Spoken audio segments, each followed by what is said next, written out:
ಶಿಡ್ಲಘಟ್ಟದ ಪೌರಾಯುಕ್ತೆಗೆ ಧಮಕಿ ಹಾಕಿದ ವಿಚಾರ, ಜೀವ ಬೆದರಿಕೆ ಹಾಕಿದ ವಿಚಾರಕ್ಕೆ ಸಂಬಂಧಪಟ್ಟಂತೆ ಪೌರಾಯುಕ್ತೆ ಅಮೃತಾ ಗೌಡ ಪರವಾಗಿ ಸಾಕಷ್ಟು ಪ್ರತಿಭಟನೆಗಳು ಕೂಡ ನಡೀತಾ ಇದೆ. ಮತ್ತೊಂದು ಕಡೆ ಬಾಗೀನವನ್ನ ಅರ್ಪಿಸುವ ಕೆಲಸಗಳು ಕೂಡ ಆಗಿದೆ.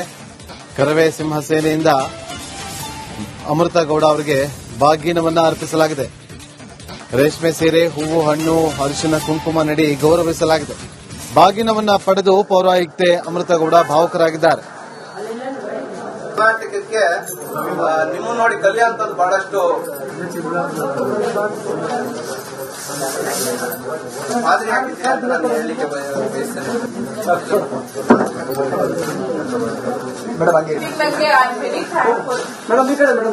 ಶಿಡ್ಲಘಟ್ಟದ ಏನು ಪೌರಾಯುಕ್ತೆ ಅಮೃತಾ ಗೌಡ ಮೇಲೆ ಕಾಂಗ್ರೆಸ್ನ ಕೈನಾಯಕ ಧಮಕಿ ಹಾಕಿದ ಪ್ರಕರಣಕ್ಕೆ ಸಂಬಂಧಪಟ್ಟಂತೆ ಅವರಿಗೆ ಧೈರ್ಯ ತುಂಬೋದಕ್ಕೋಸ್ಕರ ಸಾಕಷ್ಟು ಒಂದು ಸಂಘಟನೆಗಳು ಕೂಡ ಮುಂದಾಗಿದ್ದಾವೆ. ಜೊತೆಗೆ ನಾವು ನೋಡಬಹುದು ದೃಶ್ಯಗಳಲ್ಲೂ ಕೂಡ ಇವತ್ತು ಅವರಿಗೆ ಬಾಗಿನಿಯವನ್ನ ಕೊಡ್ತಾ ಇರುವಂತದ್ದು ಏನು ಕರವೇ ಸಿಂಹ ಸೈನ್ಯದ ರಾಜ್ಯಾಧ್ಯಕ್ಷರಾಗಿರ್ತಕ್ಕಂಥ ಶ್ರೀನಿವಾಸ್ ಗೌಡ ನೇತೃತ್ವದ ಒಂದು ಕಾರ್ಯಕರ್ತರು ಬಂದು ಬಾಗಿನವನ್ನ ಕೊಟ್ಟು ನಾವು ನಿಮ್ಮ ಜೊತೆ ಇದ್ದೇವೆ, ನೀವು ಯಾವುದೇ ಕಾರಣಕ್ಕೂ ಧೃತಿಗೆಡತಕ್ಕಂಥ ಅವಶ್ಯಕತೆ ಇಲ್ಲ, ಜೊತೆಗೆ ನಿಮ್ಮ ಜೊತೆ ನಾವು ನಿಲ್ತೇವೆ, ನಿಮ್ಮ ಹೋರಾಟದಲ್ಲಿ ನಾವು ಕೂಡ ಪಾಲ್ಗೊಳ್ತೇವೆ ಅಂತಕ್ಕಂಥ ನಿಟ್ಟಿನಲ್ಲಿ ಇವತ್ತು ಬಾಗಿನವನ್ನ ಕೊಟ್ಟು ಅವರಿಗೆ ಒಂದು ಸಾಂತ್ವನವನ್ನ ಹೇಳ್ತಾ ಇರುವಂತದ್ದು. ಜೊತೆಗೆ ಯಾವುದೇ ರೀತಿಯಾಗ್ಲಿ ನೀವು ಧೃತಿಗೆಡಬಾರದು, ನಾವೆಲ್ಲಾ ಜೊತೆಗಿದ್ದೇವೆ, ಹೋರಾಟ ಮಾಡ್ತೇವೆ, ನಿಮಗೆ ನ್ಯಾಯ ಸಿಗೋವರೆಗೂ ನಾವು ನಿಮ್ ಜೊತೆ ಇರ್ತೇವೆ ಅಂತಕ್ಕಂಥ ಮಾತನ್ನ ಹೇಳ್ತಾ ಇರುವಂತದ್ದು. ನಾನೀಗ ಅವ್ರನ್ನೇ ಮಾತಾಡ್ತೀನಿ.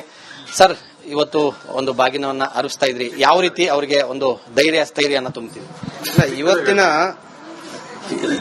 ಇವತ್ತಿನ ವಿಚಾರ, ಇವತ್ತಿನ ಎಲ್ಲ ಕಡೆ ಎಲ್ಲ ಅಧಿಕಾರಿಗಳು ಕೂಡ ಒಂದು ಭ್ರಷ್ಟಾಚಾರದ ಜೊತೆಯಲ್ಲಿ ಶಾಮೀಲಾಗುವಂತದನ್ನ ನಾವು ನೋಡ್ತಾ ಇದ್ದೀವಿ. ಈ ವ್ಯವಸ್ಥೆ ಮೇಲೆ ಬಹಳ ಬೇಸರ ಆಗಿದೆ. ಅಂತ ಸಂದರ್ಭದಲ್ಲಿ ನಮ್ಮ ಸಹೋದರಿ ಅಂತ ನಾನು ಹೇಳಲಿಕ್ಕೆ ಇಷ್ಟಪಡ್ತೇನೆ, ಅಮೃತಾ ಜೀವಲ್ಲೂ ಸಹ ಹೆಣ್ಮಕ್ಳಿದ್ದಾರೆ. ನಾವು ಹೆಣ್ಮಕ್ಳಿಗೆ ಬಹಳ ಗೌರವ ಕೊಡುವಂತವರು. ನಮ್ಮ ಹಿಂದೂ ಸಂಪ್ರದಾಯದಲ್ಲಿ ನಾವು ಹೆಣ್ಮಕ್ಳಿಗೆ ಎಷ್ಟು ಗೌರವ ಕೊಡ್ತೀವಿ. ಒಬ್ಬ ಸಾಮಾನ್ಯ ಪ್ರಜ್ಞೆ ಇಲ್ಲದೆ ಆ ರೀತಿ ಮಾತುಗಳನ್ನ ಮಾತಾಡಿದ್ರೆ, ಕಿವಿಯಲ್ಲಿ ರಕ್ತ ಬರುವಂತ ಮಾತುಗಳನ್ನ ಮಾತಾಡಿದ್ರೆ ಖಂಡಿತವಾಗ್ಲೂ ಇಡೀ ರಾಜ್ಯದ 7 ಕೋಟಿ ಕನ್ನಡಿಗರಿಗೆ ಜನಕ್ಕೆ ಬೇಸರ ಆಗಿದೆ. ಅವನ ಮುಖವಾಡವನ್ನ ಕಳಿಸಿದ್ದಕ್ಕೆ, ಮೇಡಮ್ ಅವರ ಧೈರ್ಯಕ್ಕೆ, ಮೇಡಮ್ ಅವರ ಪ್ರಾಮಾಣಿಕತೆಗೆ ನಾವು ಅವರನ್ನ ಗುರುತಿಸಿ ನಮ್ಮ ಹೆಣ್ಣು ಮಗಳಿಗೆ ಧೈರ್ಯ ತುಂಬಬೇಕು ಅನ್ನುವಂಥ ದೃಷ್ಟಿಯಿಂದ ಇಡೀ ಕರ್ನಾಟಕ ರಕ್ಷಣಾ ವೇದಿಕೆ ಸಿಂಹ ಸೈನ್ಯ ಸಂಘಟನೆ ಇವತ್ತು ಬಾಗಿನವನ್ನ ಕೊಡಬೇಕು. ಹಬ್ಬದ ದಿನ ಅವರಿಗೆ ಹಬ್ಬ ಮಾಡ್ಕೊಳ್ಳಿಕ್ಕೂ ಆಗದೆ ಅವರ ನೋವು ಕೊಟ್ಟಿದ್ರು. ಹಾಗಾಗಿ ಅವರ ಹಬ್ಬದ ವಾತಾವರಣ ಮತ್ತೆ ನಾವು ನಿಮ್ ಜೊತೆ ಇದ್ದೀವಿ ಅಂತ ಹೇಳಿ ಒಂದು ಧೈರ್ಯವನ್ನ ತುಂಬಲಿಕ್ಕೆ ನಾವು ಬಂದಿದ್ದೀವಿ. ನಾವು ಸದಾ ನಿಮ್ ಜೊತೆಯಲ್ಲಿರ್ತೀವಿ ಮೇಡಮ್, ಯಾರಿಗೂ ಹೆದರ್ಬೇಕಾಗಿಲ್ಲ. ನಾನು ಈ ಕರ್ನಾಟಕಕ್ಕೆ ಎಲ್ಲ ಒಂದು ಇಲಾಖೆಗೂ ನಾನು ಮನವಿಯನ್ನು ಮಾಡ್ತೇನೆ, ಪ್ರಾಮಾಣಿಕರಾಗಿದ್ರೆ ನಾವು ನಿಮ್ಮನ್ನ ಬೆಂಬಲಿಸ್ತೀವಿ. ನೀವೇನಾದ್ರೂ ಭ್ರಷ್ಟಾಚಾರದಲ್ಲಿದ್ರೆ ನಿಮ್ಗೆ ಧಿಕ್ಕಾರವನ್ನು ಹೇಳ್ತೀವಿ. ನಿಮ್ಗೆ ನಾವು ನೀವು ಮಾಡಿರುವಂತ ಒಂದು ಭ್ರಷ್ಟಾಚಾರವನ್ನ ನಾವು ಹೋರಾಟ ಮಾಡಬೇಕಾಗಿರೋದು ನಮ್ಮ ಕರ್ತವ್ಯ ಆಗಿದೆ. ಹಾಗಾಗಿ ಭ್ರಷ್ಟಾಚಾರದಲ್ಲಿ ಪಾಲ್ಗೊಳ್ಬೇಡಿ. ನಿಮ್ಗೊಂದು ಒಳ್ಳೆ ಒಂದು ಸಂದರ್ಭ, ನಿಮ್ಗೆ ಒಂದು ಒಳ್ಳೆ ಕೆಲಸ, ಸರ್ಕಾರದ ಕೆಲಸ, ದೇವರ ಕೆಲಸ ಅಂತ ಮಾಡಿ ಖಂಡಿತವಾಗ್ಲೂ ನೀವು ಮಾಡುವಂತ ಸಣ್ಣ ಪುಟ್ಟ ತಪ್ಪಿಂದ ನಿಮ್ಮ ಕುಟುಂಬ ತಲೆ ಬಗ್ಸುವಂತ ಕೆಲಸ ಆಗುತ್ತೆ. ಹಾಗಾಗಿ ಪ್ರಾಮಾಣಿಕವಾಗಿ ಒಳ್ಳೆ ಕೆಲಸ ಮಾಡಿದಾಗ ರಾಜ್ಯದ ಜನ ಮೆಚ್ಕೊಂತಾರೆ. ಇದು ಉದಾಹರಣೆ ಅಮೃತಾ ಮೇಡಮ್ ಅವರು ಮಾಡಿದ್ದಾರೆ. ಹಾಗಾಗಿ ನಮ್ಮ ಸಹೋದರಿ ಜೊತೆಯಲ್ಲಿ ಇಡೀ ಸಂಘಟನೆ ನಾವು ಜೊತೆಯಲ್ಲಿದ್ದೀವಿ. ಮೇಡಮ್, ನೀವೇನ್ ಹೇಳ್ತೀರಾ? ಇವತ್ತು ಬಾಗಿನ ಕೂಡ ಕೊಡ್ತಾ ಇದ್ದಾರೆ, ನಿಮ್ ಜೊತೆ ಎಲ್ಲ ನಿಲ್ತಾ ಇದ್ದಾರೆ, ನೀವೇನ್? ಸರ್, ಅವರು ಇಷ್ಟು ಎಫರ್ಟ್ಸ್ ಹಾಕ್ಬಿಟ್ಟು ಬಂದಿದ್ದಾರೆ ಸರ್. ಅವರು ಟೈಮು ಎಫರ್ಟ್ಸ್ಗೆ ಥ್ಯಾಂಕ್ ಯು, ಅದು ಧನ್ಯವಾದಗಳು ಸರ್. ಈಗ ಹಲವಾರು ಸಂಘಟನೆಗಳು ಕೂಡ ನಿಮ್ಮ ಬೆಂಬಲಕ್ಕೆ ನಿಂತ್ಕೊಳ್ತಾ ಇದೆ. ಜೊತೆಗೆ ಇವತ್ತು ಬಾಗಿನ ತೆಗೆದುಕೊಂಡಿದ್ದೀರಾ, ಯಾವ ರೀತಿ ಖುಷಿ ವ್ಯಕ್ತಪಡಿಸ್ತೀರಾ? ಜೊತೆಗೆ ಇನ್ನೂ ಕೂಡ ರಾಜೇಗೌಡರ ಬಂಧನ ಆಗಿಲ್ಲ ಸರ್. ನಮ್ಮ ಪೊಲೀಸ್ ಡಿಪಾರ್ಟ್ಮೆಂಟ್ ಅವರು ಎಫರ್ಟ್ಸ್ ಹಾಕ್ತಾ ಇದ್ದಾರೆ ಸರ್. ಅವ್ರ ಪ್ರಯತ್ನ ಅವ್ರು ಪ್ರಾಮಾಣಿಕವಾಗಿ ಮಾಡ್ತಾ ಇದ್ದಾರೆ. ಅದು ಮಾಡ್ತಾರೆ, ಆದಷ್ಟು ಬೇಗ ಆಗತ್ತೆ ಅಂತ ನಾನು ನಂಬ್ಕೊಂಡಿದ್ದೀನಿ. ಆಗತ್ತೆ ಸರ್.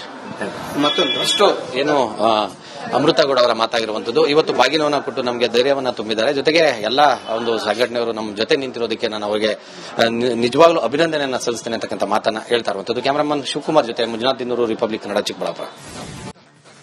ಶಿಡ್ಲಘಟ್ಟದ ಪೌರಾಯುಕ್ತೆಗೆ ಧಮಕಿ ಹಾಕಿದ ವಿಚಾರ, ಜೀವ ಬೆದರಿಕೆ ಹಾಕಿದ ವಿಚಾರಕ್ಕೆ ಸಂಬಂಧಪಟ್ಟಂತೆ ಪೌರಾಯುಕ್ತೆ ಅಮೃತಾ ಗೌಡ ಪರವಾಗಿ ಸಾಕಷ್ಟು ಪ್ರತಿಭಟನೆಗಳು ಕೂಡ ನಡೀತಾ ಇದೆ. ಮತ್ತೊಂದು ಕಡೆ ಬಾಗೀನವನ್ನ ಅರ್ಪಿಸುವ ಕೆಲಸಗಳು ಕೂಡ ಆಗಿದೆ. ಕರವೇ ಸಿಂಹ ಸೇನೆಯಿಂದ ಅಮೃತಾ ಗೌಡ ಅವರಿಗೆ ಬಾಗೀನವನ್ನ ಅರ್ಪಿಸಲಾಗಿದೆ. ರೇಷ್ಮೆ ಸೀರೆ, ಹೂವು, ಹಣ್ಣು, ಅರಿಶಿನ, ಕುಂಕುಮ ನೀಡಿ ಗೌರವಿಸಲಾಗಿದೆ. ಬಾಗಿನವನ್ನ ಪಡೆದು ಪೌರಾಯುಕ್ತೆ ಅಮೃತಗೌಡ ಭಾವುಕರಾಗಿದ್ದಾರೆ. ಕರ್ನಾಟಕಕ್ಕೆ ನಿಮ್ಮ ನೋಡಿ ಕಲಿಯುವಂತದ್ದು ಬಹಳಷ್ಟು ಮಾದರಿ ಆಗಿದ್ದೀರಾ ಅಂತ ನಾನು ಹೇಳಲಿಕ್ಕೆ ಬಯಸ್ತೇನೆ.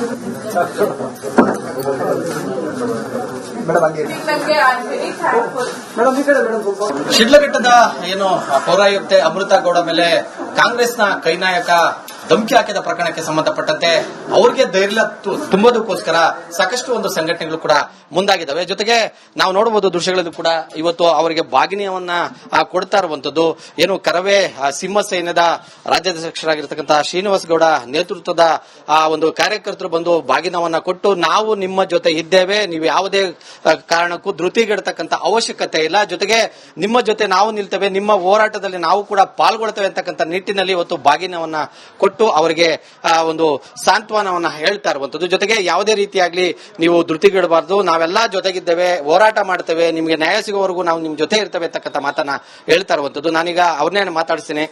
ಸರ್, ಇವತ್ತು ಒಂದು ಬಾಗಿನವನ್ನ ಅರಿಸ್ತಾ ಇದ್ರಿ, ಯಾವ ರೀತಿ ಅವರಿಗೆ ಒಂದು ಸ್ಥೈರ್ಯನ ತುಂಬ್ತೀವಿ? ಇವತ್ತಿನ ವಿಚಾರ, ಇವತ್ತಿನ ಎಲ್ಲ ಕಡೆ ಎಲ್ಲ ಅಧಿಕಾರಿಗಳು ಕೂಡ ಒಂದು ಭ್ರಷ್ಟಾಚಾರದ ಜೊತೆಯಲ್ಲಿ ಶಾಮೀಲಾಗುವಂತದನ್ನ ನಾವು ನೋಡ್ತಾ ಇದ್ದೀವಿ. ಈ ವ್ಯವಸ್ಥೆ ಮೇಲೆ ಬಹಳ ಬೇಸರ ಆಗಿದೆ. ಅಂತ ಸಂದರ್ಭದಲ್ಲಿ ನಮ್ಮ ಸಹೋದರಿ ಅಂತ ನಾನು ಹೇಳಲಿಕ್ಕೆ ಇಷ್ಟಪಡ್ತೇನೆ, ಅಮೃತ ಜೀವಲ್ಲೂ ಸಹ ಹೆಣ್ಮಕ್ಳಿದ್ದಾರೆ. ನಾವು ಹೆಣ್ಮಕ್ಳಿಗೆ ಬಹಳ ಗೌರವ ಕೊಡುವಂತವರು. ನಮ್ಮ ಹಿಂದೂ ಸಂಪ್ರದಾಯದಲ್ಲಿ ನಾವು ಹೆಣ್ಮಕ್ಳಿಗೆ ಎಷ್ಟು ಗೌರವ ಕೊಡ್ತೀವಿ. ಒಬ್ಬ ಸಾಮಾನ್ಯ ಪ್ರಜ್ಞೆ ಇಲ್ಲದೆ ಆ ರೀತಿ ಮಾತುಗಳನ್ನ ಮಾತಾಡಿದ್ರೆ, ಕಿವಿಯಲ್ಲಿ ರಕ್ತ ಬರುವಂತ ಮಾತುಗಳನ್ನ ಮಾತಾಡಿದ್ರೆ ಖಂಡಿತವಾಗ್ಲೂ ಇಡೀ ರಾಜ್ಯದ 7 ಕೋಟಿ ಕನ್ನಡಿಗರಿಗೆ ಜನಕ್ಕೆ ಬೇಸರ ಆಗಿದೆ. ಅವನ ಮುಖವಾಡವನ್ನ ಕಳಿಸಿದ್ದಕ್ಕೆ, ಮೇಡಮ್ ಅವರ ಧೈರ್ಯಕ್ಕೆ, ಮೇಡಮ್ ಅವರ ಪ್ರಾಮಾಣಿಕತೆಗೆ ನಾವು ಅವರನ್ನ ಗುರುತಿಸಿ ನಮ್ಮ ಹೆಣ್ಣು ಮಗಳಿಗೆ ಧೈರ್ಯ ತುಂಬಬೇಕು ಅನ್ನುವಂಥ ದೃಷ್ಟಿಯಿಂದ ಇಡೀ ಕರ್ನಾಟಕ ರಕ್ಷಣಾ ವೇದಿಕೆ ಸಿಂಹ ಸೈನ್ಯ ಸಂಘಟನೆ ಇವತ್ತು ಬಾಗಿನವನ್ನ ಕೊಡಬೇಕು. ಹಬ್ಬದ ದಿನ ಅವರಿಗೆ ಹಬ್ಬ ಮಾಡ್ಕೊಳ್ಳಿಕ್ಕೂ ಆಗದೆ ಅವರ ನೋವು ಕೊಟ್ಟಿದ್ರು. ಹಾಗಾಗಿ ಅವರ ಹಬ್ಬದ ವಾತಾವರಣ ಮತ್ತೆ ನಾವು ನಿಮ್ ಜೊತೆ ಇದ್ದೀವಿ ಅಂತ ಹೇಳಿ ಒಂದು ಧೈರ್ಯವನ್ನ ತುಂಬಲಿಕ್ಕೆ ನಾವು ಬಂದಿದ್ದೀವಿ. ನಾವು ಸದಾ ನಿಮ್ ಜೊತೆ ಇರ್ತೀವಿ ಮೇಡಮ್, ಯಾರಿಗೂ ಹೆದರ್ಬೇಕಾಗಿಲ್ಲ. ನಾನು ಈ ಕರ್ನಾಟಕಕ್ಕೆ ಎಲ್ಲ ಒಂದು ಇಲಾಖೆಗೂ ನಾನು ಮನವಿಯನ್ನು ಮಾಡ್ತೇನೆ, ಪ್ರಾಮಾಣಿಕರಾಗಿದ್ರೆ ನಾವು ನಿಮ್ಮನ್ನ ಬೆಂಬಲಿಸ್ತೀವಿ. ನೀವೇನಾದ್ರೂ ಭ್ರಷ್ಟಾಚಾರದಲ್ಲಿದ್ರೆ ನಿಮ್ಗೆ ಧಿಕ್ಕಾರವನ್ನು ಹೇಳ್ತೀವಿ. ನಿಮ್ಗೆ ನಾವು ನೀವು ಮಾಡಿರುವಂತ ಒಂದು ಭ್ರಷ್ಟಾಚಾರವನ್ನ ನಾವು ಹೋರಾಟ ಮಾಡಬೇಕಾಗಿರೋದು ನಮ್ಮ ಕರ್ತವ್ಯ ಆಗಿದೆ. ಹಾಗಾಗಿ ಭ್ರಷ್ಟಾಚಾರದಲ್ಲಿ ಪಾಲ್ಗೊಳ್ಬೇಡಿ. ನಿಮ್ಗೊಂದು ಒಳ್ಳೆ ಒಂದು ಸಂದರ್ಭ, ನಿಮ್ಗೆ ಒಂದು ಒಳ್ಳೆ ಕೆಲಸ, ಸರ್ಕಾರದ ಕೆಲಸ, ದೇವರ ಕೆಲಸ ಅಂತ ಮಾಡಿ ಖಂಡಿತವಾಗ್ಲೂ ನೀವು ಮಾಡುವಂತ ಸಣ್ಣ ಪುಟ್ಟ ತಪ್ಪಿಂದ ನಿಮ್ಮ ಕುಟುಂಬ ತಲೆ ಬಗ್ಸುವಂತ ಕೆಲಸ ಆಗುತ್ತೆ. ಹಾಗಾಗಿ ಪ್ರಾಮಾಣಿಕವಾಗಿ ಒಳ್ಳೆ ಕೆಲಸ ಮಾಡಿದಾಗ ರಾಜ್ಯದ ಜನ ಮೆಚ್ಕೊಂತಾರೆ. ಇದು ಉದಾಹರಣೆ ಅಮೃತ ಮೇಡಮ್ ಅವರು ಮಾಡಿದ್ದಾರೆ. ಹಾಗಾಗಿ ನಮ್ಮ ಸಹೋದರಿ ಜೊತೆಯಲ್ಲಿ ಇಡೀ ಸಂಘಟನೆ ನಾವು ಜೊತೆಯಲ್ಲಿದ್ದೀವಿ. ನೀವೇನ್ ಹೇಳ್ತೀರಾ? ಇವತ್ತು ಬಾಗಿನ